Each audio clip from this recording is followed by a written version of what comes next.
Okay lang. Hindi pa rin eh.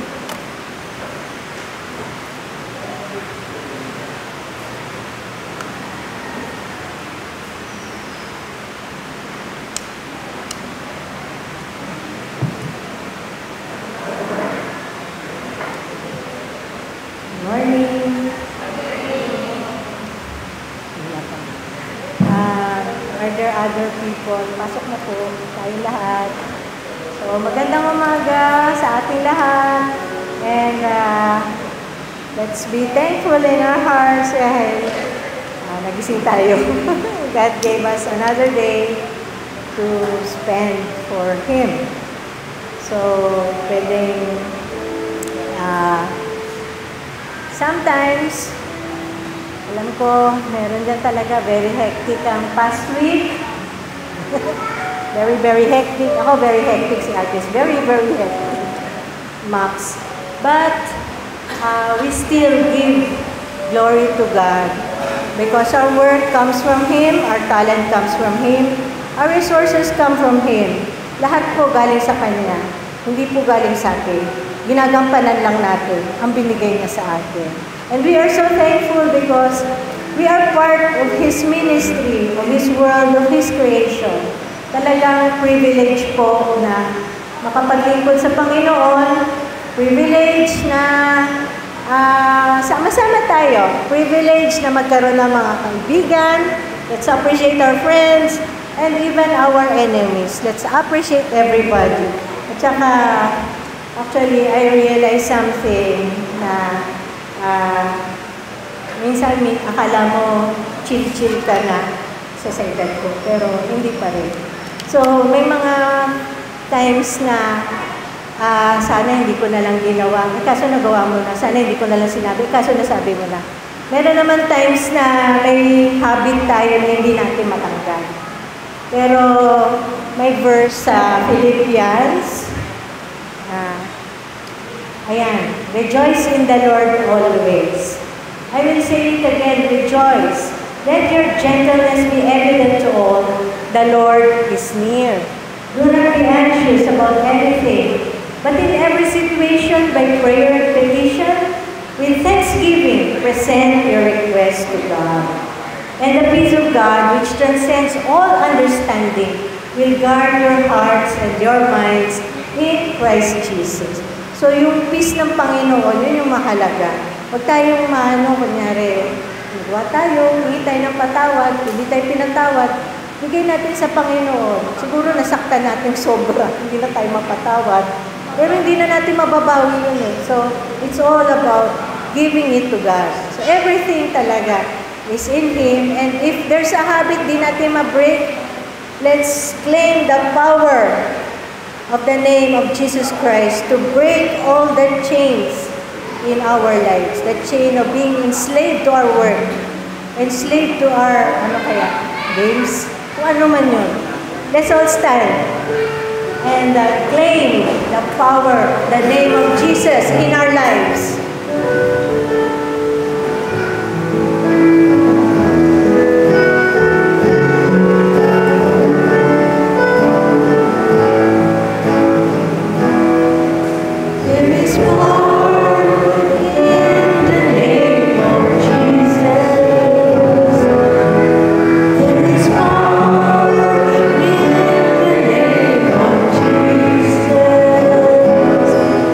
There is power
this earth and in heaven. In Jesus' name. Thank you, Lord, for this privilege. What a beautiful name we have in Jesus. Let's continue to give our lives to Him. Amen.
because of your powerful name.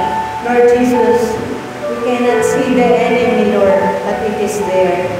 The enemy, your enemy, Lord, is targeting us. But because of your powerful name, Lord Jesus, we are safe. We are safe in you. And thank you, Lord Jesus, for saving us. For saving us with your powerful name. We really need you, Lord, in our lives. Help us, Lord, to abide in you. We need you, Lord. Give us hope. Thank you, Lord. In Jesus' name, amen.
God for helping us every day. Tayo po'y maupo na at tatawagin ko po ang ating kapatid, Sister Vivian. Sister Vivian Habate will lead us in congregational prayer.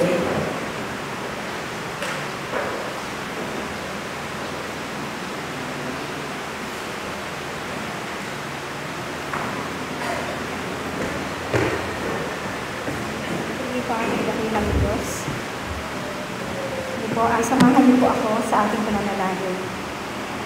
Sumasadoyin ko manahan tayo sa Espiritu at Presensya ng ating dakilang Diyos, sa ating mga kapaguran, sa ating mga kaabalahan. Tayo ay tinatawagan ng ating mabuting Diyos para tayo magtiwala sa Kanya. Ama namin Diyos sa kalangitan, lubos puso po kami nagpapasalamat sa biyaya ng iyong kabag at kabutihan. Sa pagbibigay po sa amin ang pagkakataon magkasama-samang makalapit po sa iyo, bilang isang kongregasyon ng Lord of Life Christian Fellowship. Dalangin po namin na patubayan po kami ng iyong banal na Espiritu sa aming pananalangin. Aming banal na Diyos, tunay na kami ay makasalanan, na may mga nagawang mga pagsalansang sa iyong mga salita at kautusan. Gawin din po sa aming kapwa na nakagawa kami ng pagkikisuran sa aming mga salita, iniisip at ginagawa. Dakilang Diyos, tunay po na kami ay may kahinahan at makasalanan. Kami po ay dumadalangin at nagpapakumbaba sa iyong biyaya ng pagpapatawad sa aming mga nagawang kasalanan. Dakila at banal namin Diyos, kahabagatan po kami at tulungan na matutuhan din namin magpatawad sa mga taong nagkasala sa amin, nagdulot ng pighati at kainaan sa aming pananampalataya. Puspusin mo po ang aming puso ng pag-ibig, pag-unawa at kapayapaan, kagalakan, at magpatuloy po kami sa iyong magtiwala at manahan po kami sa katapatan ng iyong mga pangako. Kami po ay dumadalangin na patuloy po patatagin ang aming pananampalataya. Tulungan mo po kami maging matapat sa iyo dahil sa wagas mo ng pag-ibig na aming maging ganap na kalakasan at pag-asa. Na siyang magpapaalala sa amin na iyong ibinigay ang inutong na anak na aming Panginoong Jesus upang sa amin maging tagpagligtas at tumpos ng aming mga kasalanan. Dakilat banal namin Diyos, nararapat ka namin papurihan at sambahin sa iyong mga kadakilaan, katotohanan at kapangyarihan. Puspusin mo po kami ng iyong banal na Espiritu upang kami ay magbunga na taglayin ang iyong pag-ibig, kagalakan, kapayapaan, pagtsatsaga, kabutihan, kahinahunan, at pagpipigil sa aming mga sarili. Ikaw po ang aming matapat at nag-iisang Diyos na buhay at ang katotohanan. Patuloy po muling nagpapasalamat sa lahat po ng mga kasagutan sa aming mga panalangin. Gamitin po, turuan mo kami, maghintay at tanggapin ang iyong mga kalooban sa aming panalangin na hindi pa natutugunan. Tulungan mo po kami magpatuloy, magpakumbaba, magpasalamat, magtiwala po sa iyo. Sapagkat ikaw po ang mas higit nakakaalam kung ano po ang nararapat para sa aming ikabubuti. Dakila at banal namin Diyos, patuloy po namin tinataas ang iglesia sa bawat LOLC family and members, church leaders, elders and deacon, mga ministries, workers, ministry coordinators, at mga missionaries. Kasama po ang LOLCC Kailisa at Batasan Outreach. We pray, Father God, pagpiliin mo po ang aming mga pananampalataya na matapat at pagpapalain na pagtitibagin ng iyong kapangyarihan at ng iyong pag-ibig. Magpatuloy na magawin ang lahat ng aming mga buhay, hindi mga handog, makapaglingkod po sa iyo kaharian. Maging tapat ng tagasunod ng Panginoong Jesus. We pray, Father God, na pagpalain mo kami ng biyaya ng iyong karunungan, paggabay, pag-iingat, pag-unawa, kalakasan ng aming mga pisikal na katawan at protection po sa lahat ng uri ng karamdaman at kapahamakan. Patuloy din po namin tinataas ang aming mga kapatid, mga mahal sa buhay na may pinagdadaan ng mga suliranin at pagsubok sa buhay. Karamdaman man ay patuloy mo po pag-iingatan at pag-agaling ng lubos. Ganyan po tinataas namin ang mga conditions po na aming mga pangangailangan. Gastusin mga bayarin na matutunan ng aming mga concern sa pagbubukas ng school year 2024-2025 para sa aming mga anak na mag-aaral. Mga bayaning bills at pagkakaunang obligasyon, ito po ay ang pinagkakatiwala ayon po sa iyong kaloobang mayamang pagpapala. Itinataas din po namin ang aming bansa ng buong mundo na dumanas ng global IT outage na labis na naka-apekto sa lahat ng transaction sa hospital, bank, airlines, mall, supermarket. Dalangin namin na mapigilan na magpapatuloy ang itong pangyayari at matutunan ang mga naging mga suliranin kaugnay po dito. Ganyan din po ang China na dumadanas ng disaster sa kalamidad. Ipaalala sa kanila po na ikaw ang Diyos na hindi na may kontrol ng lahat. Tulungan mo po sila na maunawaan at matutunan ng kanilang mga leaders ang pagpapakumbaba po sa iyong harapan. Dahil po ang Diyos na hindi na makapangyarihan sa lahat, na siya lamang ang pinagmumulan ng lahat ng bagay at ng aming kaligtasan. Pag-ingatan mo po ang bawat bansa at ang Pilipinas sa anumang uri ng banta ng kaguluhan, kalamidad at krisis sa ekonomiya. Patuloy po kami dumadalangin sa iyo, Ama. Patnubayan mo po ng kapayapaan kaayusan ng State of the Nation Address ni President Ferdinand Marcos sa darating na Lunes, July 22, 2024. Makapag-ulang po siya sa mga kanyang isakatuparang programa at proyekto ng kanyang panunungkulan sa mga nakalipas na panahon. Ngayon din po na mailahad niya ang mga kasalukuyang suliranin at ang mga katubong solusyon para sa kinakaharap ng bansang Pilipinas. Dinadalangin din po namin, Panginoon, ang mga darating na panahon, Panginoon, na mga gawain ng aming iglesia, ang refreshing ng preaching ministry, Panginoon. Ganyan, Panginoon, ang discipleship community. Patuloy niyo kami, Ama, sasamahan sa aming mga gawain ito. Na ito po, Ama, ang siyang magbigay sa amin ng panahon. Katagin po ang bawat isa sa amin upang kami po ay makatulong sa mga gawain ng iglesia. We pray, Father God, samahan mo po ang iyong mensahero sa umagang ito, na mayroon ng iyong makapangyarihang salita na mangungusap sa aming lahat. Ihanda mo po ang aming puso at isipan, alisin mo po ang lahat ng hadlang sa aming pakikinig ng mensahe ngayong umaga. Aming dakilang Diyos, ang lahat ng po ito ay pinagkakatiwala at naigat po namin ibinabalik ang pinakamataas na papuri at pagsamba sa makapangyarihang pangalan ng Panginoong Jesus at sa patnubay ng Banal na Espiritu Santo. Amen. Amen.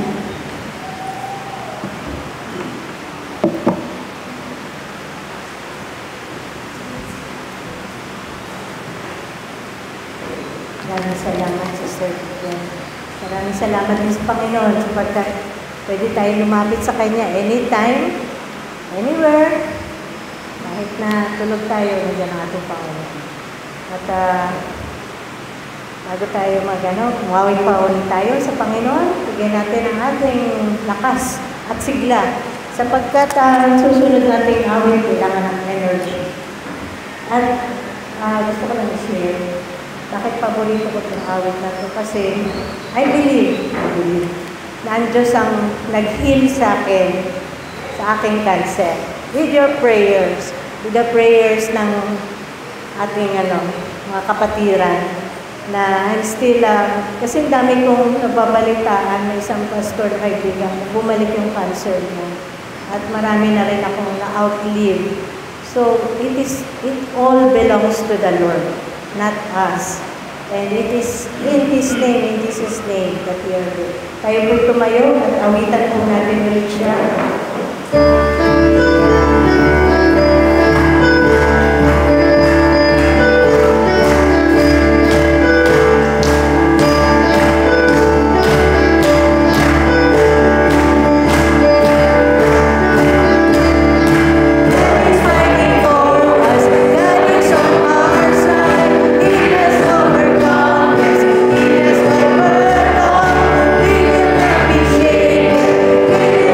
Be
Diyos talaga.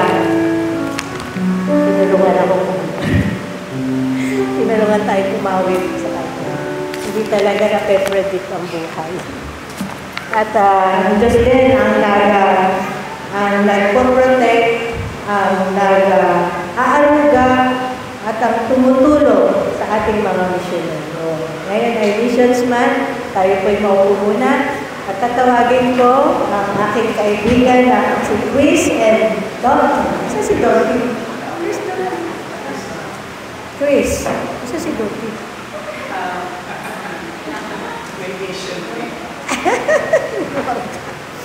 Sama ko to.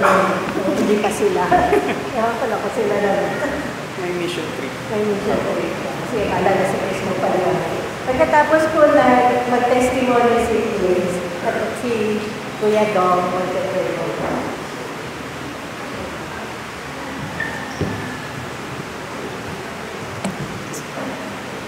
Ang kasama ko po yung 3 kong anak. Yun. Ano po, yung navigator po, yung aming mission organization ay may leadership training. So nagdala po si Dottie ng representative namin from Maharlika for leadership.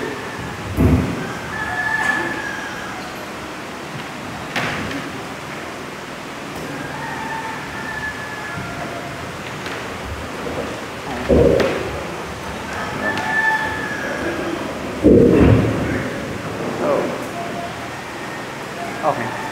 Sige.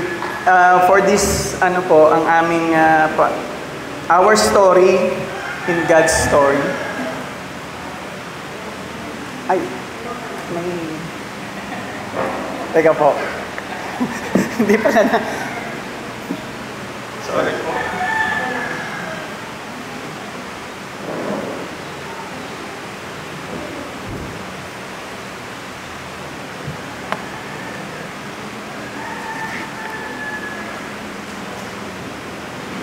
Pinadal... andun na.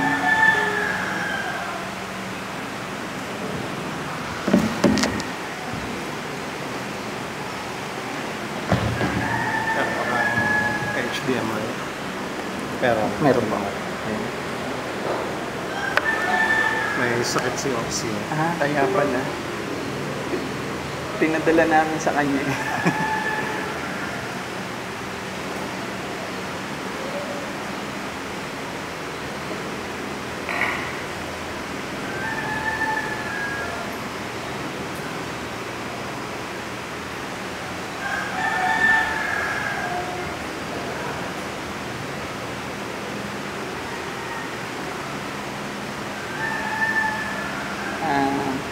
Nak. Kailangan ko po ng teki, hindi po ako teki.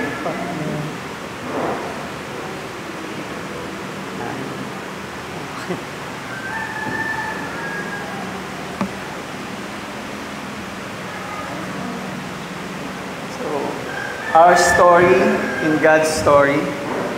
Ito po ang mga nangyayari sa Maharlika ngayon.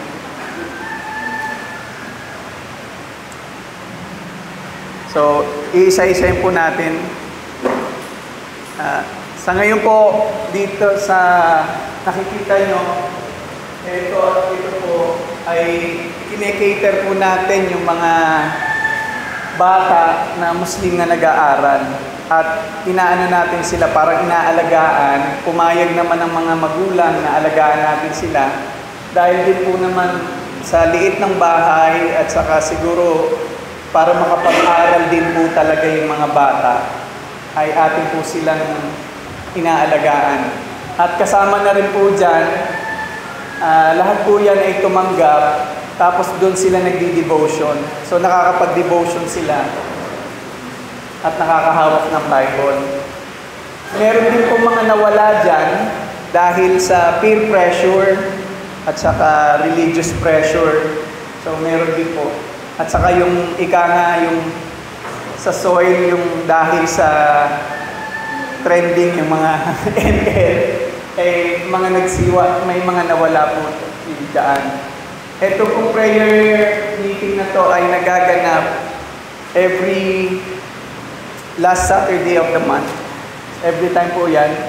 Later on, yung detail niyan, may kasama pong prayer walk yan. Tapos, ito po yung aming regular Sunday worship.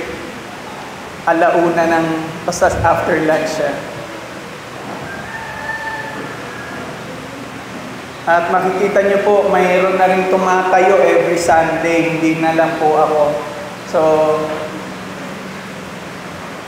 may dalawang lalaki na tumatayo na, si Cairo din at saka si Dave.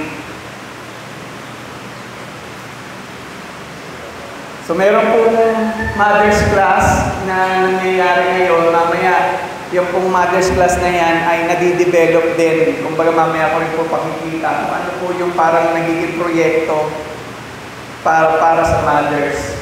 Tapos yung kids club po ay nangyayari every Saturday. Tapos idagdag ko na rin po, pag Sunday morning, meron kaming parang Sunday school pero Sunday class ng mga bata na nangyayari din po. So bago mag-worship sa mga bata yung umaga, sa ano yung hapon after lunch. Tapos ito na po. Ito po mga ito ay leaders and training or trainings. So yung mga bata, makikita nyo maliliit pa, ay tinetrain na po namin. Ibig sabihin, tinuturuan na rin sila mag-devotion, gumawa ng household chores, tapos parang may mga pinapaalagaan na rin mga kapwa nila bata para sa susunod na henerasyon. Kasi nga po, itong mga ito ay college na rin po. So, may mga panahon na paalis na. At sa Bible School po, ang napagkasundan po ngayon, purihin ng Diyos, bago sila mag-college ng gusto nilang kurso, dadaan sila 1 year sa Bible School. Diyan po sa Taytay, nagdo-dorm sila for 1 year. So yung iba, tulad ni kay Rudin at saka ni Halmida, ay didiretso po sila para sa Christian education. Tapos si Marie naman po, ay mag-social, eto na, nakatapos na siya ng 1 year. So, lumipat na siya sa may Pasay para po sa gusto niyang kurso, yung social worker.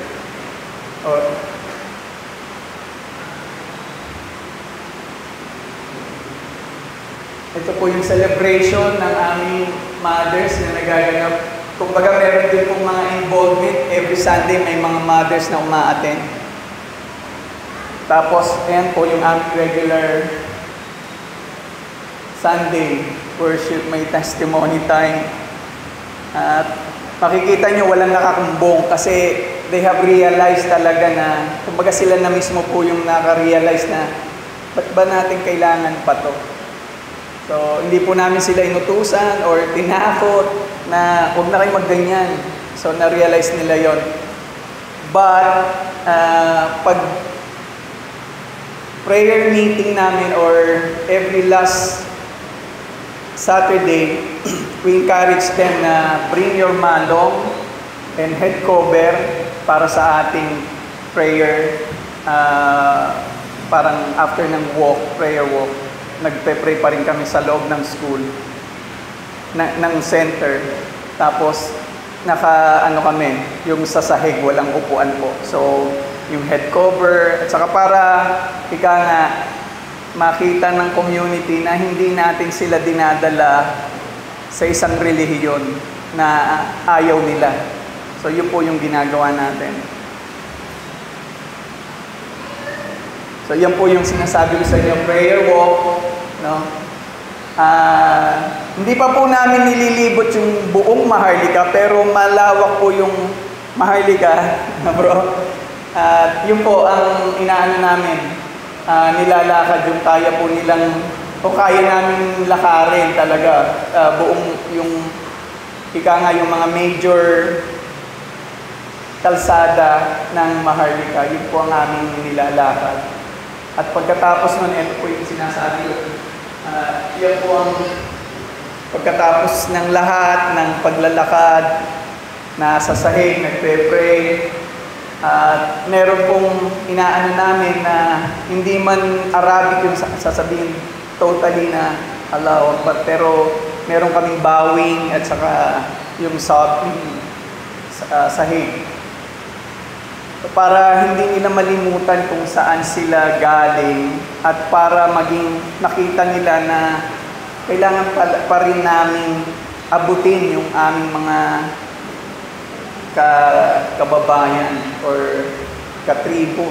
So, hindi namin sila totally naalis doon para yung conscience na talagang umabot sa kapwa nila ay naroon pa rin.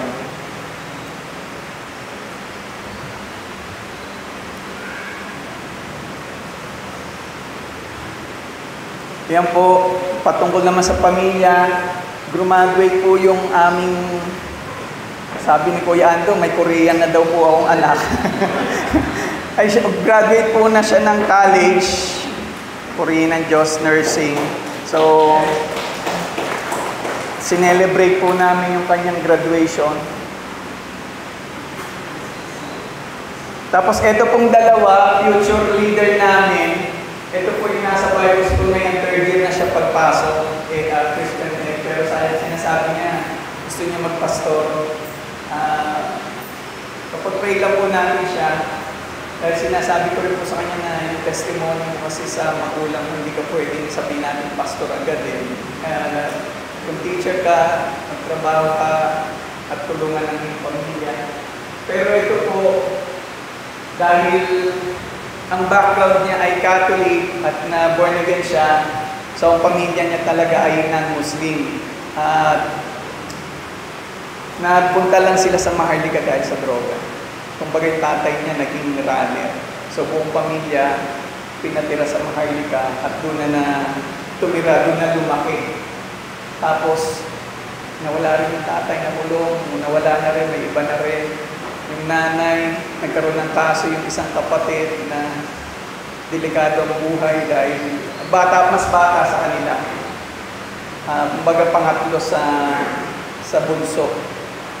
Kailangan pong umalis dahil yun nga, dahil sa barkada, may ginalaw na bata pero hindi siya, kasama lang siya doon sa grupo pero siya yung napapag-initan ng mga Muslim. So, maraming dumadalaw doon sa bahay kaya tinulungan namin lumayo para maging safe. So, sa ngayon, nandoon sila sa lugar sa Cavite, sa isang probinsya, sa isang liblib. So, tatlo po sila nasa amin. Yung po si Dave, si Maria panganay na kasama ni Dottie ngayon sa Cebu. Si Dave, at saka yung kanilang yung sunod sa bunso, si Joseph. So, sila po yung nakatira din sa center. Tapos, siya po yung nanay natin na talagang involved sa parang nanay leader sa mother's class at sa itong project na tinutulungan po kami ng NSTP ng Lasal para sa kabuhayan ng mga nanay. Yung parang dresses na may Muslim accent. So, yung amin pong ginagawa talaga hindi ko nakikita, yung pointing unto Jesus and His promises. So, pagdating po talaga sa pagtuturo, maging sa pagpapakita ng buhay, ay lagi namin pinapakita patungkol kay Jesus. Wala nang iba. At pag-rely sa banal niyang Espiritu. So, ang ano po namin ay intentional discipleship, life to life, at generational. Kaya makikita nyo, yung dalawang lalaki at yung mga babae, meron na rin po silang dinidisciple, mga edad 9 above. So, sila rin po yung nag-aasikaso na ng kids club at saka yung children's Bible stories. ang aming prayer request po at pasasalamat, so yung leadership development po. Tapos, pasasalamat din po na naka-attend ako sa Jakarta, yung pong ano yun parang update po sa Indonesia patungkol sa Muslim ministry. Kung paano sila nag-reach out na nagkakaroon din po kami na idea at nakakapag-share kami kung paano yung nangyayari sa Indonesia at in our context sa Maharlika. Tapos yung PCI Summit in Africa, ibig sabihin po ay poverty, corruption, and injustice. At alam po ninyo dito sa PCI Summit na inatinan ko, nakita ko rin na yung aming context pala, purna, may corruption, may injustices within the family. Ba't ko po nasabi? Dahil, kumbaga, yung sa kahirapan na yon, hindi nila makita na kailangan kong mag-family planning. Kasi hindi ko alam kung sino yung magiging presidente dyan. Yun yung natatandaan ko sabi ng isang kaibigan na kaya daw siya nag-anak ng marami dahil hindi niya alam kung sino magiging presidente ng Pilipinas doon. So, ang tanong ko naman, pinapag-aral mo ba? Ayun ang malaking question. So, tapos within yung corruption, kahit tumatanggap ng 4 piece yung bata, hindi siya nagkakaroon o hindi siya nabibigyan ng pera pang school. Nagagamit yan sa pangkahalatan. So, kaya po nakita nyo yung mga batang yon 4 piece pero hindi nakakatanggap ng pera. Tinutulungan po natin sila sa education. At yung injustices nga, yun na rin, kasama na talaga, sabi ko, ito yung kalagayan sa pamilya. Sabihin nyo sa akin kung hindi totoo. So, they all agree na nangyayari talaga yung tatlo, yung mahirap na kami, corrupt. Yung nanay mismo namin, tatay namin, corrupt. Tapos mismo nanay, tatay namin, nakakaranas kami ng injustices. Parang may favoritism Lalo na pag lalaki, favorite nila yon. So, yun yung mga hindi pinagagawa sa bahay. Makikita nyo yung mga lalaki doon, ang gaganda ng kamay. Yung mga babae ang makakapal at malalaking kamay dahil gumagawa talaga ng halos lahat ng gawain sa bahay. Tapos, ito po yung isang project na sinasabi ko sa inyo, yung Empowered Community, Likhang Maharlika Collection in partnership with the LSU Social Enterprise. So, ayan po yung grupo ng mga nanay namin ngayon na tinutulungan at tinataas yung, sabi natin, yung kanilang mga sarili na merong plano ang Diyos sa kabuuan ng lahat ng nangyayari sa paligid. So, ang prayer po yun, mayor's permit, requirements, at saka committed workers. Paki-pray po at yung huli po, yung aming pamilya. Yung si Lemuel po ay ang kanyang boarding exam ay sa November. Tapos si Katrina po yung kanyang trabaho at si Doris yung kanyang pag-aaral. So, maraming salamat po.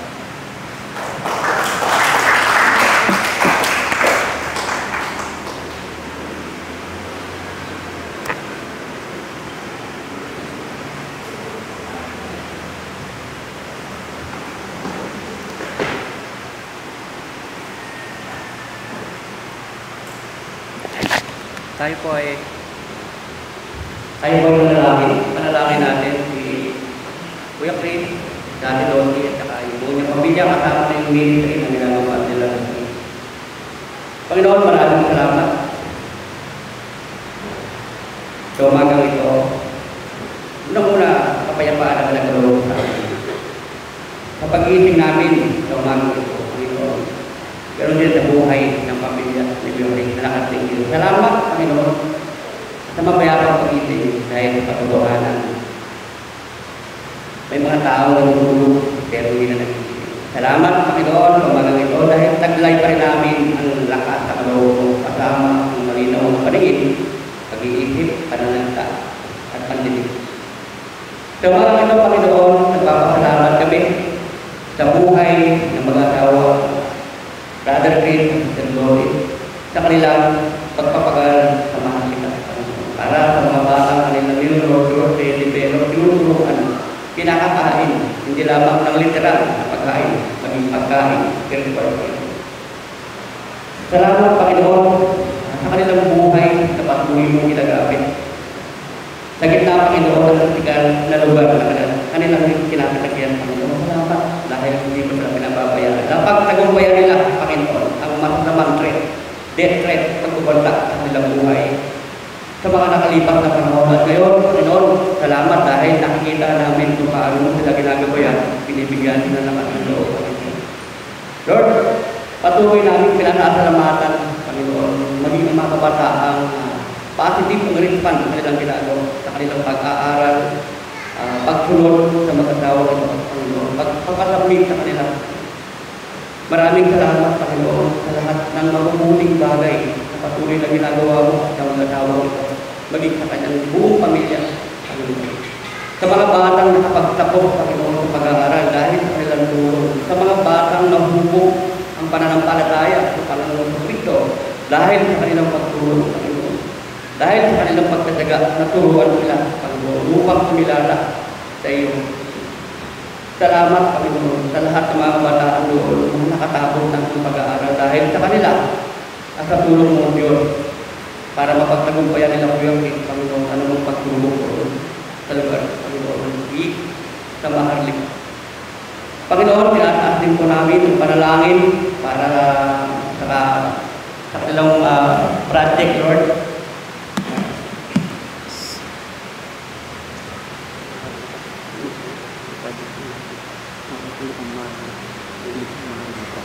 Tinataas namin ang mahati ka, Panginoon, kung saan nangangailangan sila na requirement na mayroon ulit. Dalangin namin, Panginoon, na mapagbigyan sila, Panginoon, sa kanilang kahilingan, sa kanilang requirement. Dalangin din namin, Lord, na magkaroon ng mga committed workers para magawa ito, yung mga mananahi, Panginoon, para sa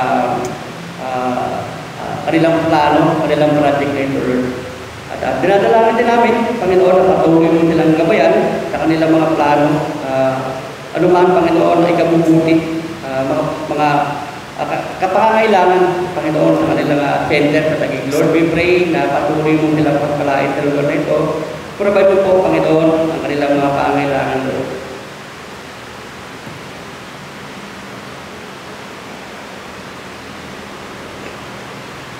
Panginoon, dinadalangin din po namin sa iyo ang provision, Panginoon, at sa pang-araw-araw nilang mga pangailangan, gastusin, Panginoon, para sa mga kabataan, sa mga estudyante, Lord, na kanilang sinusuportahan para makapagpatuloy sa pag-aaral. Ganun din, Lord, dinadalangin namin ang proteksyon, kalusugan, Panginoon, para sa pagpasok, para sa iba't ibang lakarin, Panginoon, na ginagawa nila, sa pagpasok ng mga kabataan, yung proteksyon mo, Panginoon, ang pag-iingat mo, sa mga bagay na kailangan nilang lakarin, kagaya si Ate Doti ngayon, Panginoon, ay nasa Cebu, at meron siyang inaasikaso mga importanteng bagay, Panginoon. Dalangin namin ang kalusugan nila, kalusugan ng buong pamilya, ni Kuya Chris at Ate Doti, Panginoon, maging ang lahat ng kabataan na naroon. Patuloy mo silang pag-ingatan, Lord. Ganun din po, Panginoon, dalangin namin na makapag-participate, Panginoon, ng mga youth leadership training, Panginoon, na gaganapin sa Cebu next week, Lord. Dalangin namin ang mga kabataang ito, Panginoon, hindi man lahat ay merong maging bata na makasama, Panginoon, para sa gawain ito next week, Lord. Dalangin din namin, Panginoon, na patuloy sa pagkauhaw, Panginoon, sa iyong mga salita, Panginoon, ang lahat ng mga bagong mananampalataya sa kanilang center, Lord. We pray, Lord, na patuloy mo silang panabigin, patuloy mong ibigay sa kanila, sa mga kabataan ito, ang desire na mas kilalanin ka pa, Panginoon. Salamat, Lord, sapagkat alam namin, Panginoon, na napakahirap, hindi madali ang kanilang ginagawa. Ang misyon ni Ate Doti at Kuya Chris, Panginoon, na isa sa kalagitnaan, Panginoon, ng Muslim community, Lord, kung saan nandoon ang lahat ng bisyo, andun lahat ng kasamaan, andun lahat ng ginagawa, Panginoon. Maya't maya, mayroong mga pulis na napunta para manghuli, Panginoon, ng mga kalalakihan doon. Salamat, Panginoon, dahil sa pagkakataon, dumarating anong sitwasyon, iniingatan mo si Kuya Chris, Panginoon. Salamat, dahil ngayon, nakikita na namin ang tagumpay. Salamat, nakikita namin yung tunay na pagkilos mo. Tunay na buhay ka, O Diyos, dahil pinoprotektahan mo sila sa lugar na kung saan, Panginoon, ay napakadelikado. At nakikita namin, Panginoon, kung paano tayo nirespeto ngayon ng mga kapwa Muslim, kapwa natin ng babae Muslim. Salamat, Panginoon, pag-iingat mo sa kanila. Dumadalangin kami na patuloy mo silang pag-ingatan, Panginoon, habang sila ay nagmi-mission sa lugar ng Taguig, Panginoon. Sa lugar, sa kalagitnaan, Panginoon, ng Muslim community. Panginoon, maraming salamat po. Ang dalangin po namin sa kanilang pag-uwi sa araw na ito, Panginoon. Buhat sa lugar na ito, ingatan mo sila, papunta ng Maharlika sa Taguig, sa kanilang tahanan, Panginoon. Sa kanilang pagbiyahe, ingatan mo sila at hiyatin mo po sila na ligtas at mapayapa sa kanilang lugar. Maraming salamat po sa buhay ng pamilya ni Ate Dory at Kuya. Sa pangalan nito, ibinabalik po namin sa iyo pag-uwi at pasalamat. Amen. Amen. Thank you.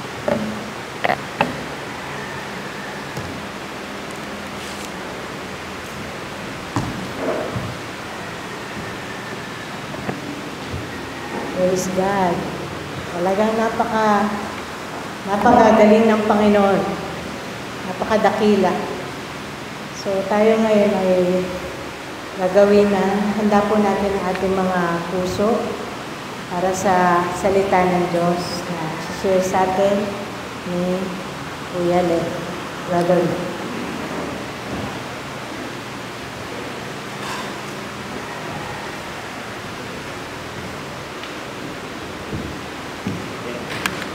Galaw-galaw ka ba ngayon? Hindi. Oo, okay na pa. Okay. Malakas naman mo sila.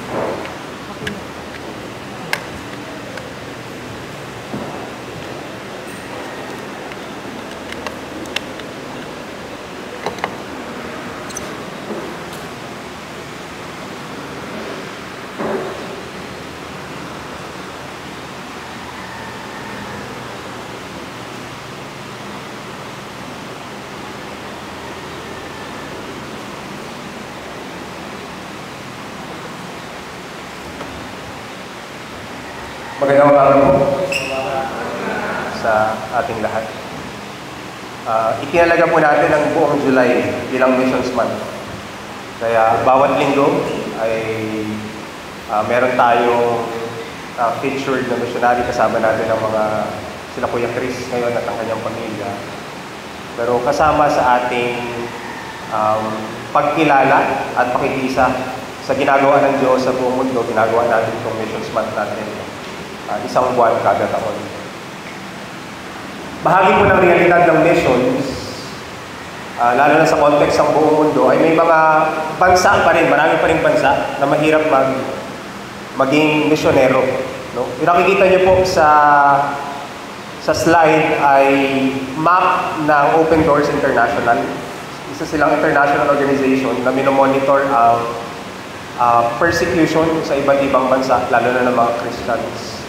At minomobilize sila ang iglesia na tumulong, hindi lang sa pamamagitan ng panalangin, kundi magpadala pa ng mga workers sa mga bansang ito. Tumulong sa material, financial na paraan. So kung makikita niyo po, karamihan sa mga bansa na yan, meron ilan sa South America, pero marami sa Asia at sa Africa. At iba't ibang level ang nararanasan ng mga Kristiyano sa mga bansa na yan. Yung kulay pula ang nakalagay ay extreme level of persecution yung kanilang nararanasan. Ang ibig sabihin, pwede nilang ikamatay yung pagiging isang Kristiyano o pagiging mananampalataya.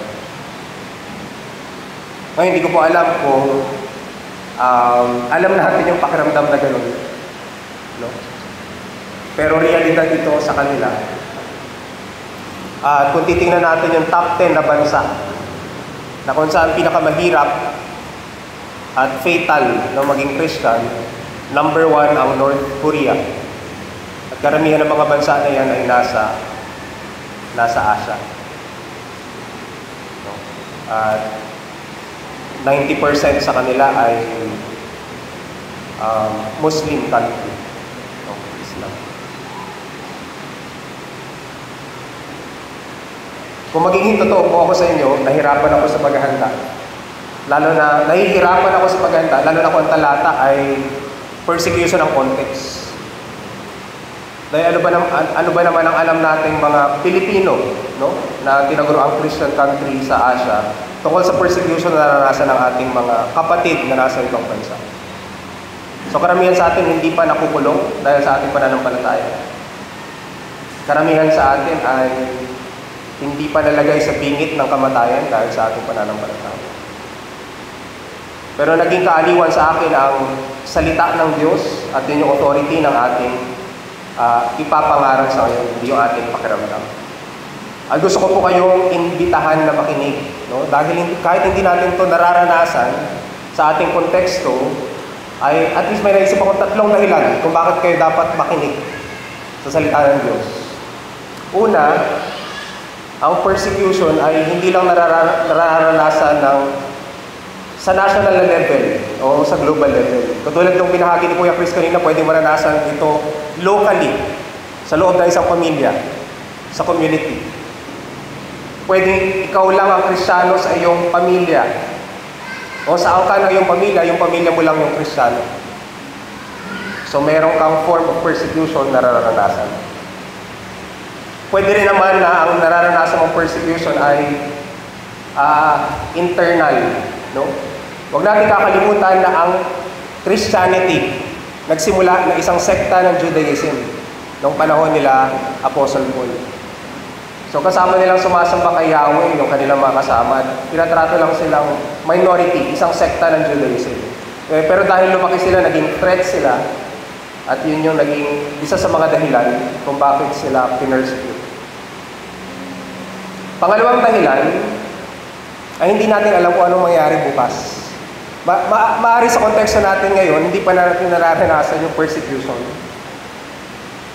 Pero hindi natin alam kung anong mangyayari sa panahon ng mga anak natin pag meron na silang pamilya, pag wala na tayo. At katungkulan nating ipasa yung mga katotohanan na ito para maging pundasyon nila. Pag dumating yung panahon na yon na humarap sila at matukso, no, natalikuran yung kanilang pananampalataya. Hindi natin alam. No, nag-shift ang world power sa ngayon at hindi natin alam kung ano mangyayari sa Pilipinas sa hinaharap. Pangatlong dahilan, bakit kailangan natin itong pagtibayan at pakinggan, ay hindi lang ito tungkol sa atin. Ang persecution ay hindi lang tungkol sa atin. Realidad to sa buong mundo. At kung seseryosohin natin ang salita ng Diyos na nagsasabing kapatid natin lahat ng sumasampalataya kay Kristo, kailangan nating makiisa sa kanila. Hindi lang sa panalangin, no? Given yung panalangin. Pero we need to stand with them in their suffering. At ilang beses yung inulit ni Apostle Paul sa kanyang mga sulat. Samahan niyo ako sa aking paghihirap, no? Sa aking pakikipagbaka para sa mabuting balita. Mabilis lang po na context. Yung ating talata mula sa Revelation chapter 2 verses 8 to 11 ay nangyari nung panahon ni Domitian. No? Si Domitian ay naging emperor ng Rome pagkatapos ni Nero. Kung natatandaan niyo po yung inyong world history, si Nero yung sinunog niyang buhay yung mga mananampalataya bilang form ng persecution. Ginawa niyang pailaw. At si Nero din nagpakain sa mga Christian sa Leon. So may mga tradisyon na naniniwala na si Emperor Nero, no, ang nag-utos para ipakain sa Leon si Apostle Paul. Pero hindi natapos sa panahon ni Emperor Nero ang persecution. Sumunod sa kanya si Domitian noong 81 AD. At katulad ng ginawa ni Nero, hindi tumigil si Domitian sa pag-persecute ng mga Kristiyano.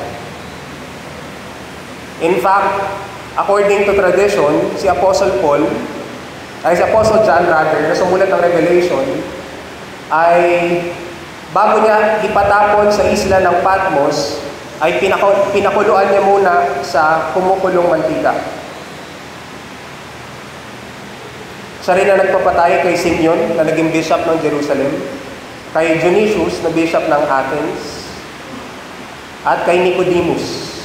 Tandaan po si Nicodemus sa John chapter 3, isang Pariseo na naging mananampalataya. Ganun din po kay Timothy na naging disciple ni Paul at naging bishop ng Ephesus.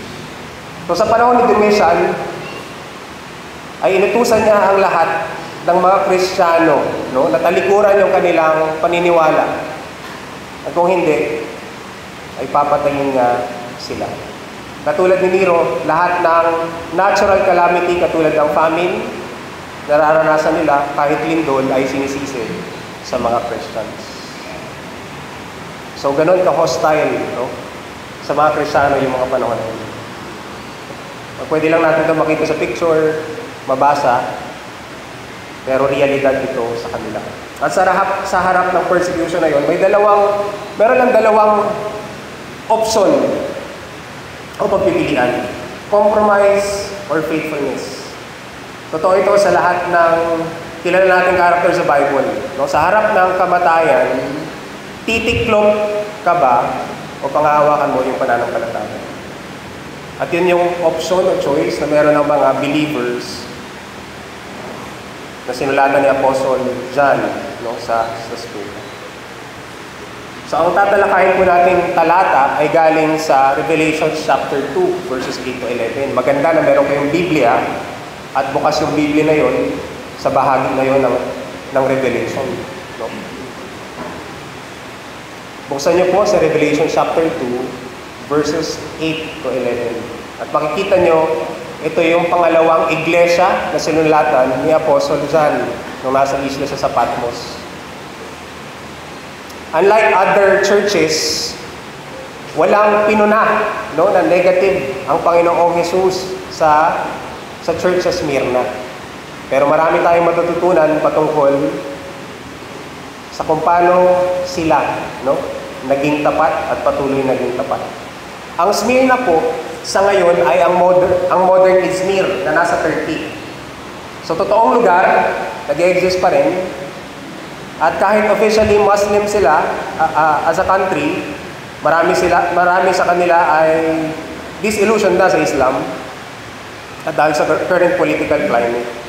Pero sa 4 million na tumitira, no, sa Izmir, merong at least 500 na believers. So wala pang 1%. At sila, sabi ni Apostle John, ay tinawag para maging tapat. Pwede po tayo tumayo, basahin niyo kasama ko ang sinabi ni Apostle John sa church ng Izmir. Revelation chapter 2 verse 8 hanggang 11. Sundan niyo po ako sa aking pagbasa.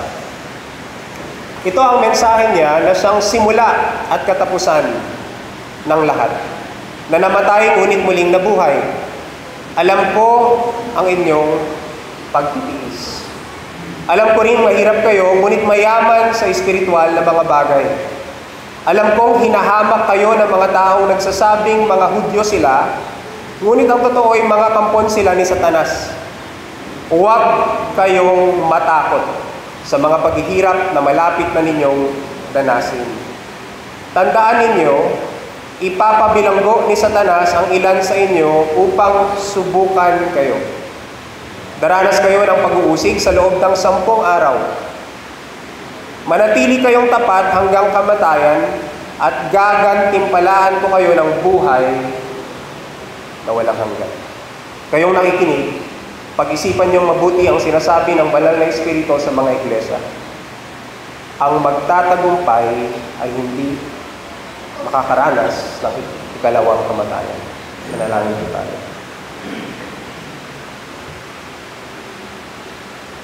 Ama, marahil po malayo sa aming sitwasyon ang naranasan ng mga unang iglesia, lalo na ng mga mananampalataya sa Smyrna. Pero buhay, makapangyarihan ang iyong salita. At meron kang dahilan palagi sa tuwing makakapakinig kami nito. Magamit po makapangyarihan sa pamagitan ng banal na Espiritu ang mga salita mo sa amin ngayong umaga. Ano man ang aming sitwasyon sa ngayon,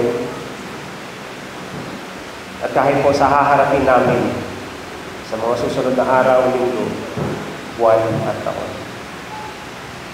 Pangusap po sa amin sa pamagitan ng mga salita mo. Ito ang aming panalangin sa pangalan ni Jesus. Amen. Nakaupo na po tayo.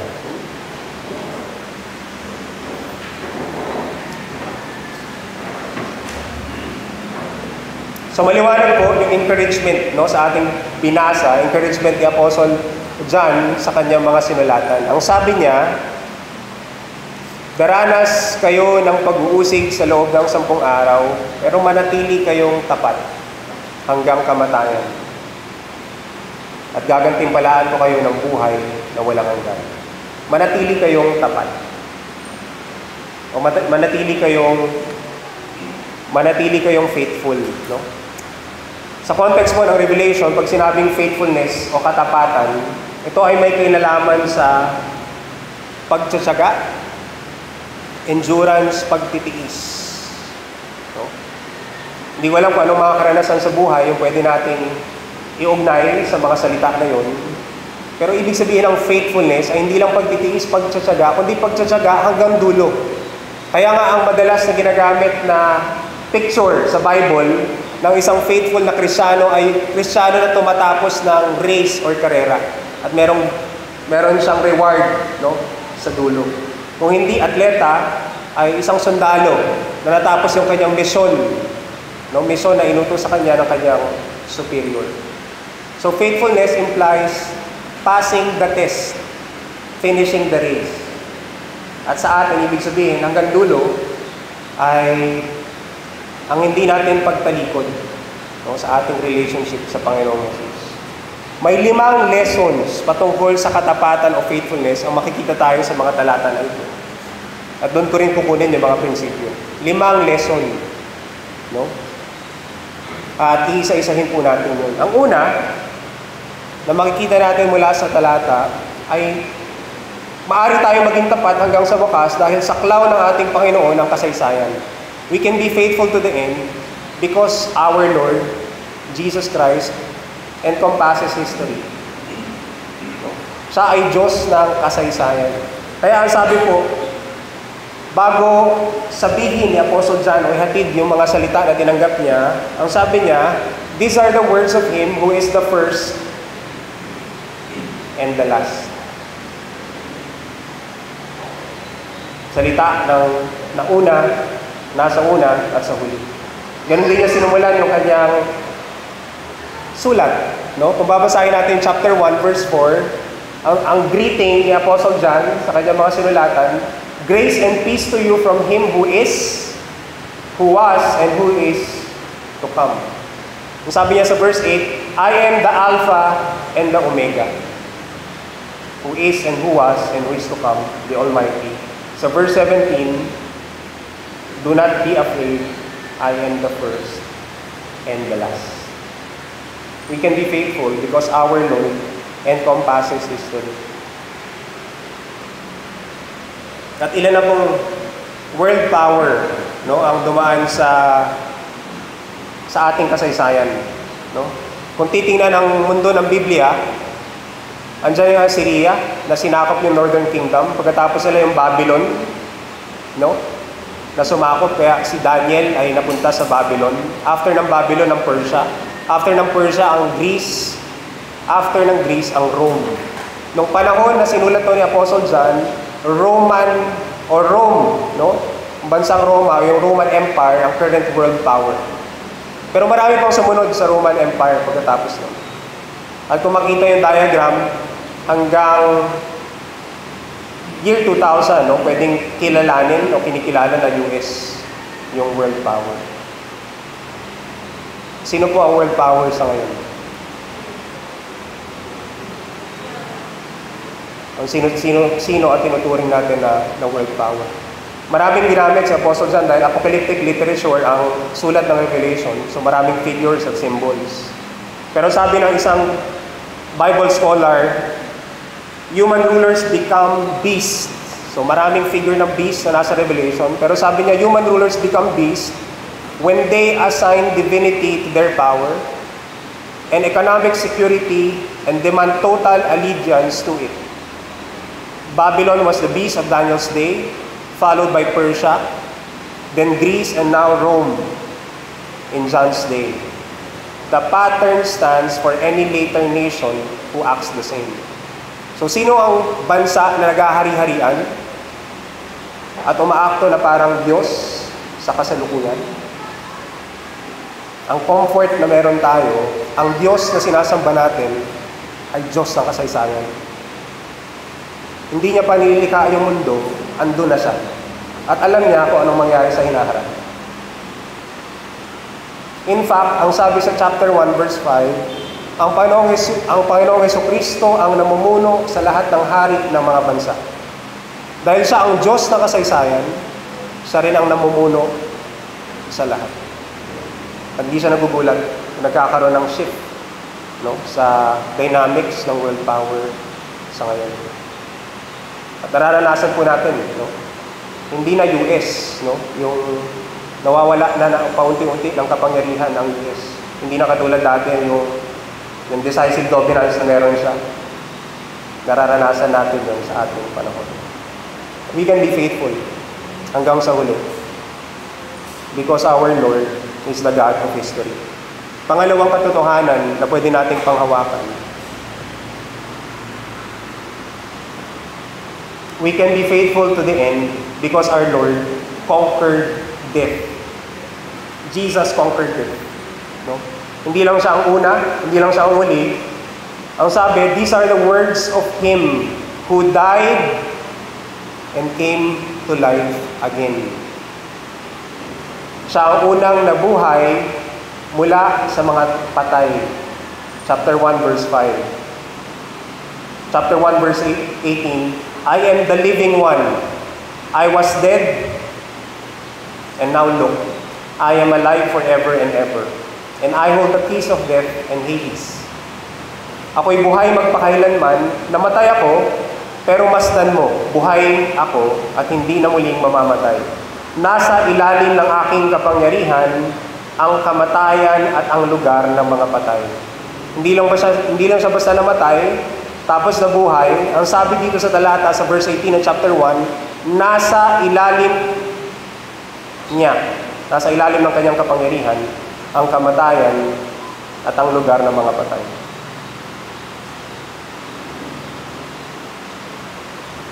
Ang Diyos po na ating sinasamba, ang Panginoong Jesucristo, ay natikman ang kamatayan. Nakadana siya ng hirap. Pero He conquered it. Nabuhay siya muli.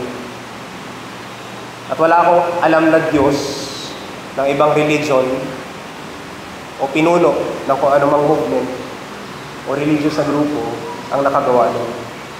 Diyos lang natin, ang Panginoong Jesus lang. Siya lang ang namatay at muling nabuhay.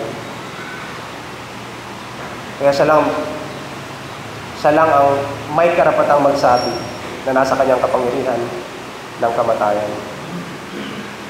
Kung babasahin po natin a few chapters after Revelation chapter 11, gumamit si Apostle John ng dalawang figure. No? Ang ginamit niya, dalawang prophet. So, ang sabi sa verse 3 ng chapter 11, I will appoint my two witnesses, and they will prophesy for 1,260 days, cloth and sackcloth. Katulad ng ibang figure at symbols sa Revelation, hindi po to literal. So, hindi literal na may darating na dalawang tao at magpa-prophesy bilang mga patotoo. No? Ang sabi kasi sa verse 4 ng chapter 11, they are the two olive trees and the two lampstands, and they stand before the Lord of the earth. Kung babalikan natin ng chapter 1, yung lampstands, o mga ilaw, ay ang mga iglesia. So, bahagi ng ating katungkulan bilang iglesia ay patuloy na magsalita at magbigay ng patotoo sa mga bansa. No? Na totoo ang Panginoong Jesucristo, totoo ang mabuting balita, at darating siyang muli. Papansinin niyo po yung mangyayari.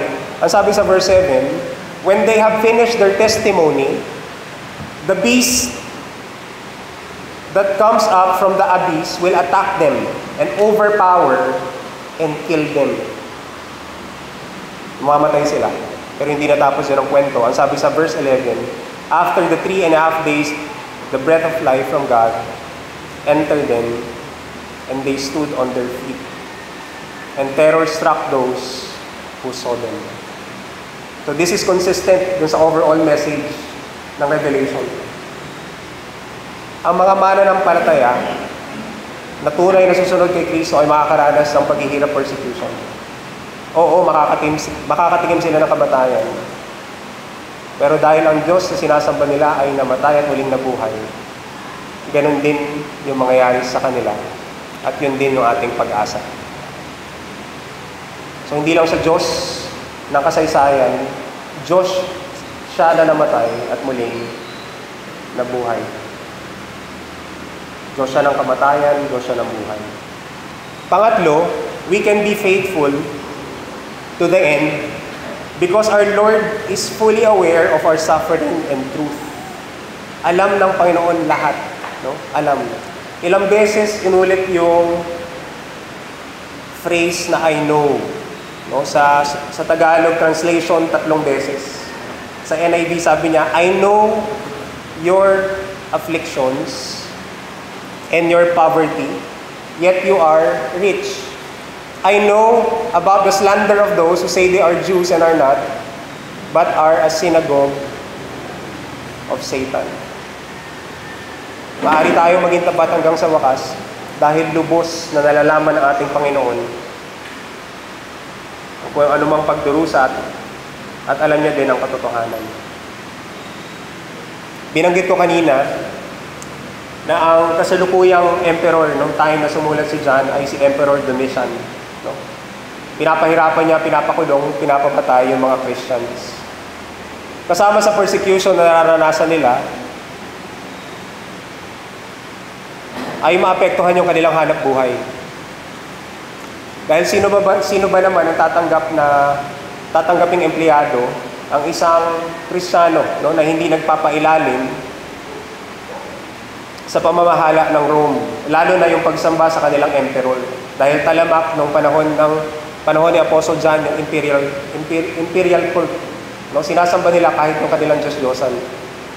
Tinatayuan nila ng templo at nag-aalay sila ng mga sacrifices kahit sa kanilang emperor. No? Bahagi din ito ng kanilang political strategy, no, na patatagin yung kanilang seat of power. Pero hindi ginagawa yon ng mga Christians. Smyrna, yung unang lungsod sa Asia na nagtayo ng temple para sa kanilang goddess na si Roma. Pero hindi lang yon, sila rin yung unang lungsod, no? Sa 10 lungsod na nagkaroon ng privilege na magtayo ng templo para sa kanilang emperor na si Tiberius. So kasama sa edict o utos ni Domitian ay sambahin yung mga sumamba at sambahin yung mga statue at sumamba sa mga templo na ipinatayo. Pero kasama sa nararanasan na persecution noong panahon ng mga taga-Smyrna ay yung ibenta sila ng kapwa nila Hudyo. Dahil nagiging threat na ang Christianity or Christian movement noong panahon nila, marami sa mga Hudyo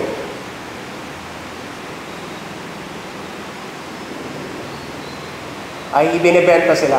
No? Tinuturo kung saan sila nakatira, saan sila nagtatago. Madalas merong kapalit na reward para sa kanila, so may incentive pa.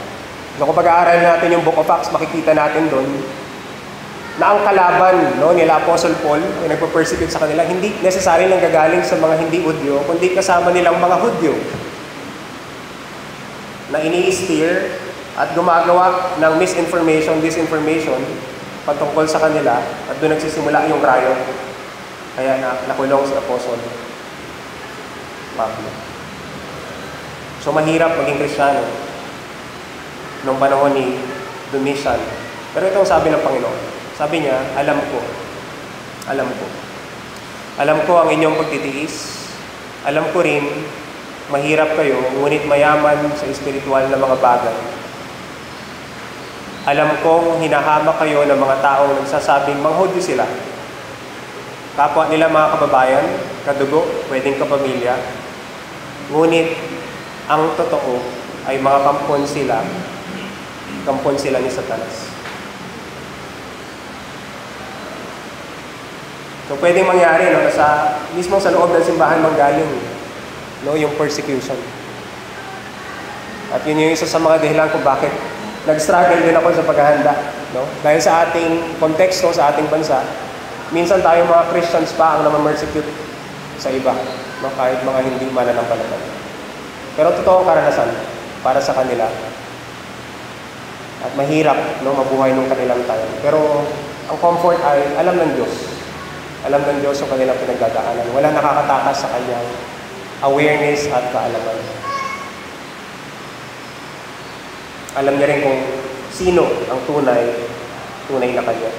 Pang-apat, na katotohanan, pwede tayong maging tapat hanggang sa dulo because our Lord asserts all suffering is a temporary test. Lahat ng pagdurusa sa konteksto ng salita ng Diyos ay temporary. No? Verse 10, unang bahagi ng chapter 2, do not be afraid of what you are about to suffer. I tell you, the devil will put some of you in prison to test you. O lahat ng pananampalataya ay masusubok. Pero ang sabi ng Panginoong Jesus, you will suffer persecution for 10 days. Muli, hindi literal na 10 araw lang. May mga mananampalataya na nakaranas ng paghihirap more than 10 days. Pero ang point ay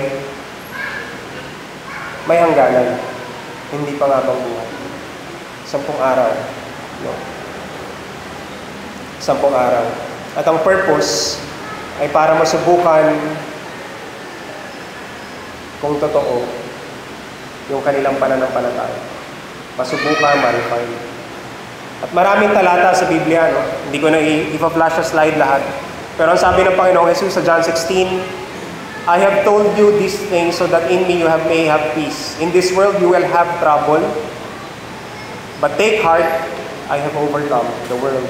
2 Corinthians chapter 4, for our light and momentary troubles, no? Panandalian, are achieving for us an eternal glory that far outweighs them all. Romans chapter 8, I consider that our present sufferings are not worth comparing with the glory that will be revealed in us. Revelations 21, huling chapter ng Revelation, He will wipe every tear from their eyes.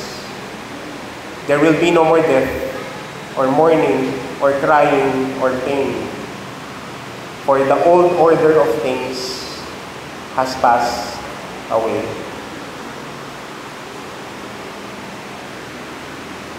At sabi po sa 1 Peter 5:10, the God of all grace who called you to His eternal glory in Christ, after you have suffered a little while, will Himself restore you and make you strong, firm, and steadfast. Hindi pinangako ng Diyos, no, na malalampasan natin lahat ng pagsubok na madaraanan natin. Ang pangako niya ay pagkatapos nating masubok, ay papalakasin niya tayo at bibigyan ng buhay na nanggagaling. Buhay na nanggagaling sa Kanya. Napakinggan niyo po yun, no? Pwedeng hindi natin maranasan yung persecution sa ating lifetime, no? Pero ang katiyakan, masusubok sa iba't ibang paraan yung ating pananampalataya. At yung pananampalataya na yun, yung pagsubok na yun, ng ating pananampalataya ay temporary. No? Hindi panghahabang. At panghuli, no? Panghuli na katotohanan, we can be faithful to the end because our Lord promised the great reward of eternal life. Jesus promised the great reward of eternal life. Manatili kayong tapat hanggang kamatayan at gagantimpalaan ko kayo ng buhay na walang hanggan. So sa English translation, NIV, Victor's Crown. No? Ito yung wreath na nilalagay sa isang atleta nakatapos ng karera. No? Sa dulo, merong reward. Merong prize. No? Pag naging tapat tayo. Kapag naging tapat tayo. Ang sabi po sa James 1:12, Blessed is the one who perseveres under trial, because having stood the test, that person will receive the crown of life that the Lord has promised to those who love Him.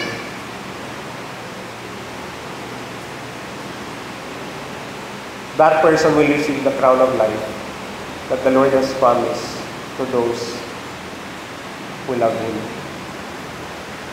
Hindi ko alam kung gaano ka-abstract para sa atin yung crown of life na yun. No? Dahil nasa temporary tayo na period ng ating buhay. No? Hindi pa natin nararanasan yung resurrection katulad ng pinako ng Panginoong Jesus. Pero pansinin niyo po yung sinabi niya sa dulo. Ang sabi niya sa dulo ng Revelations chapter 2 verse 11, ang magtatagumpay ay hindi makakaranas ng ikalawang kamatayan. No, sigurado at totoo yung pangako na ito. Dito po ako magtatapos. Si Polycarpo, naging bishop siya ng Smyrna. Ibig sabihin, naging leader siya ng mga churches doon. At si Polycarp ay naging disciple ni Apostle John. Isa siya sa dinisciple ni Apostle John. Noong 86 years old na siya, ay susunugin siya para patayin. Susunugin siya kung hindi siya tatalikod sa kanyang pananampalataya. Pero ito yung kanyang huling salita. Ang sabi ni Polycarp, for 86 years, I have been His servant, and He has done me no wrong. How can I blaspheme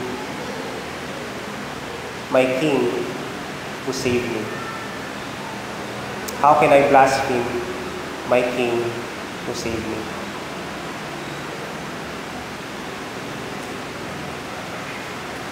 Compromise or faithfulness. Tinatawag tayo ng salita ng Diyos sa katapatan. No? Buhay na hanggang sa dulo ay magiging tapat sa Kanya. At meron tayong sapat na dahilan mula sa Kanyang salita para magpatuloy at maging tapat. Nanalangin po tayo.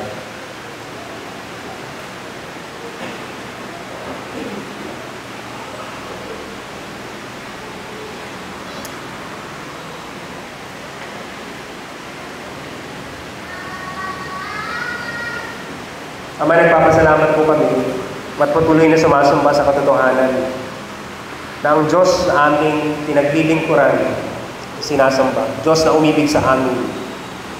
Diyos na nagbigay ng kaisa-isa niyang anak para iligtas kami ay Diyos ng kasaysayan. Ikaw ang Diyos ng una pa lang at sa dulo ng aming buhay, sa dulo ng kasaysayan ay Diyos ka pa rin. Salamat dahil alam mo ang lahat. Lahat ng nangyari sa aming buhay, sa aming iglesia, sa aming bansa. At kahit sa iba't ibang bansa sa buong mundo nakakaranas ng persecution, tulungan mo po kami, Panginoon, na makiisa sa kanila. Hindi lang sa panalangin, kundi sa konkreto, praktikal na paraan. Patuloy na kilalanin ang ginagawa mo sa mga bansa na ito. At maipabot namin ang aming pakikisa sa mga kapatid namin na nakakaranas ng iba't ibang uri ng paghihirap. Na sinusulog yung iglesia, walang kalayaan para sumamba umawi. At ang iba marahil ay pinapatay. Hindi namin alam ang kanilang mga pangalan. Wala kaming picture ng mga mukha nila. Pero tulungan mo kaming makiisa sa kanilang paghihirap at kanilang pagdurusa. Katulad ng halimbawa mo sa amin. Salamat, Panginoon, dahil lahat ng ito ay temporary lang. Temporary, lalo na sa context ng eternal na buhay na ibibigay mo sa amin. At salamat na ikaw na nangako ay pwede namin panghawakan maging matibay na pag-asa para sa amin. Na kung hindi kami tatalikod sa aming pananampalataya, ay magiging tapat ka sa amin at magiging totoo ka sa iyong salita. Kahit sa inihanda mo na gantimpala sa bawat isa sa amin. Maraming pong salamat. Ito ang aming panalangin sa pangalan ni Jesus.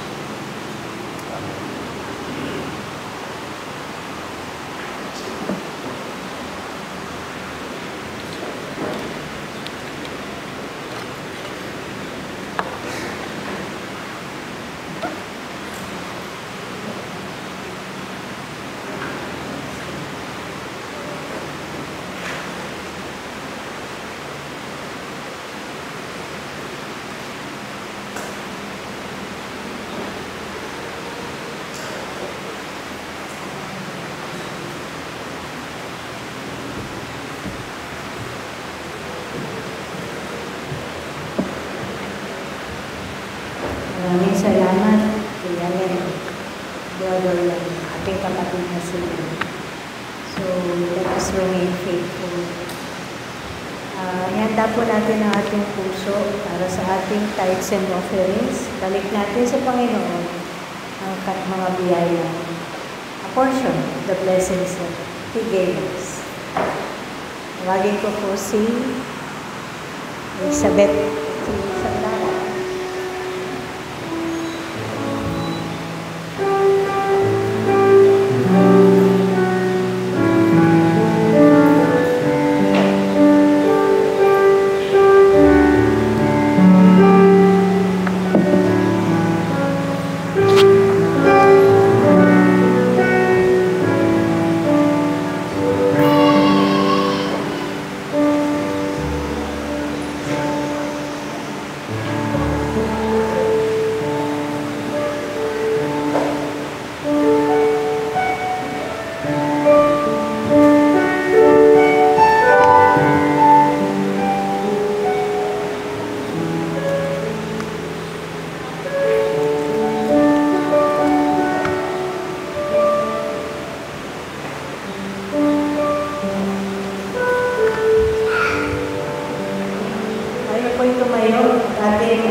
Tawagin ko po si Ate Joanna.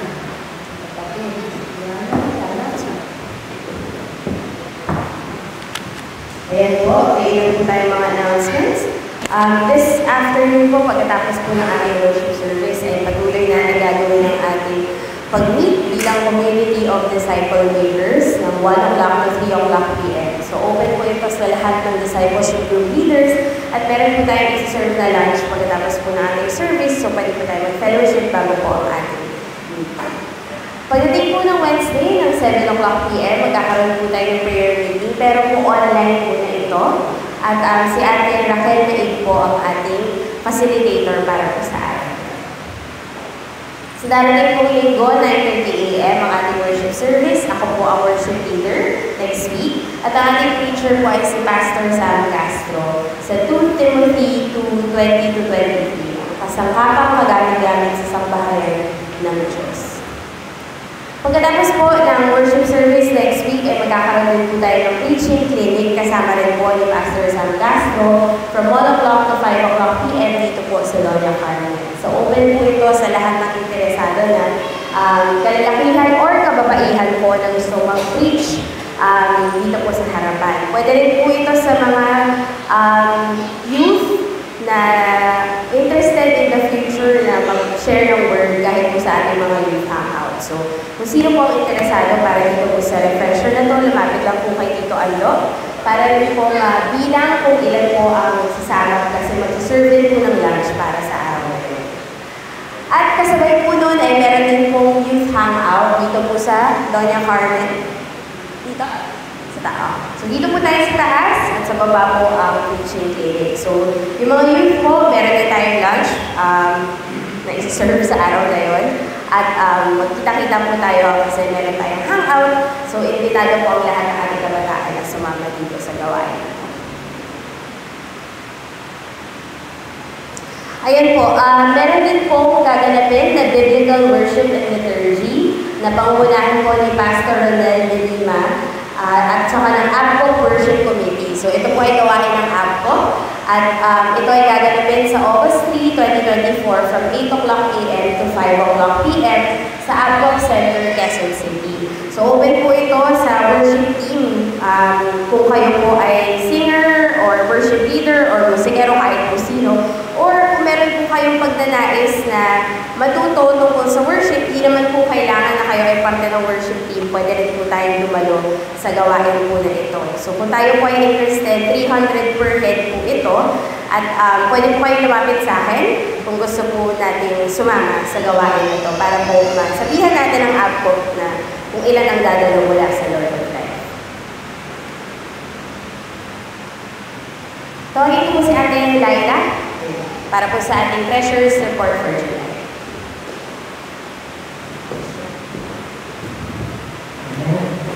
Magandang umaga po sa ating lahat.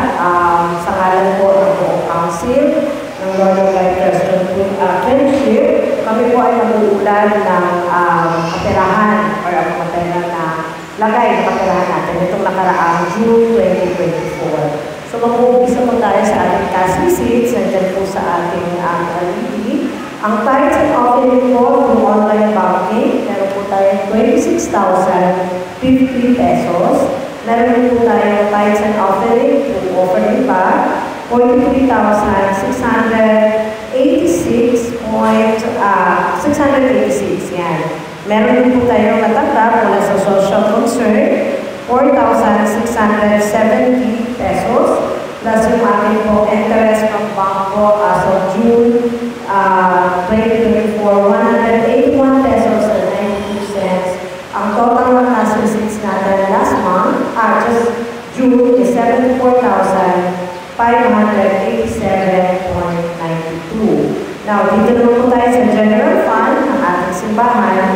Ang tithes and offering po natin, kagaya ng sinabi ko kanina, ito po ay total 587.92. Yung ating mga allocated funds every month, yung po mga pinupondohan ng ating simbahan na 35. Binawas po natin 35,955.16. Yung ating mga pong actual disbursement for cash disbursement po, or gastos po natin last month, 34,903.52. So, meron po tayong balance or may natira po last month na 3,729.24. Plus yung po SSS ni Ate Sita, since binubuo po natin siya. So, every month, every 3 months kasi natin binabayaran. So, meron po nababalik sa simbahan natin na 360 pesos. So, ang ating pong balance or sobra, excess po is 4,089.24. So, as of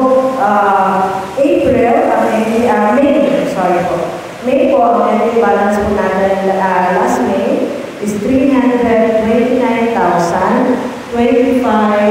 pesos and 163 cents. So, ang ending balance po natin as of June 2024 is 333,114.403. So, maraming salamat po sa mga blessings na natatanggap ng bawat isa sa atin. Salamat.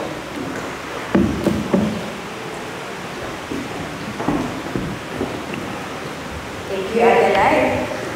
Sa birthdays po, napaaga po ang announcement natin last week. Pero buti na rin dahil wala siya ngayon. Birthday po ni Ate Ella sa darating po July 24. So pwede po natin siyang batiin. At alam ko ay birthday po ngayon naman ni Ate Raquel sa Balasan. So pwede po natin siyang batiin sa Messenger. Ayun po, natutuwa po tayo muli na makasama ang mga Gregorios. Kasama po natin si Kuya Chris.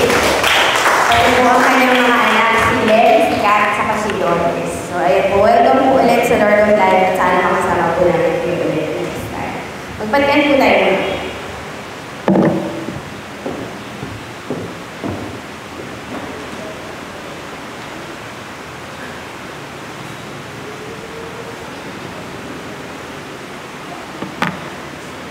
Tumayo mo talaga. Tanggapin natin ang basbas ng salita ng Diyos.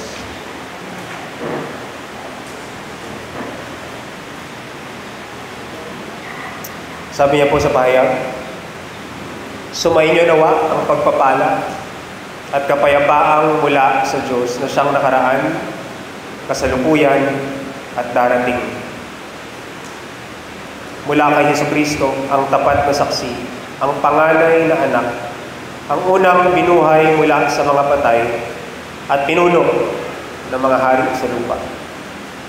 Iniibig niya tayo at sa pamamagitan ng kanyang dugo ay pinalaya niya tayo sa ating mga kasalanan.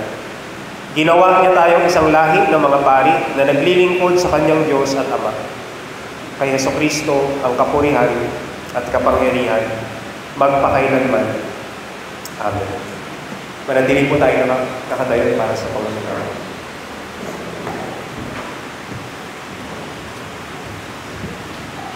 Salamat, Amen. Para sa ating huling awit, bigay natin lahat ng energy natin sa Panginoon. Bakit? Sapagkat our God is greater.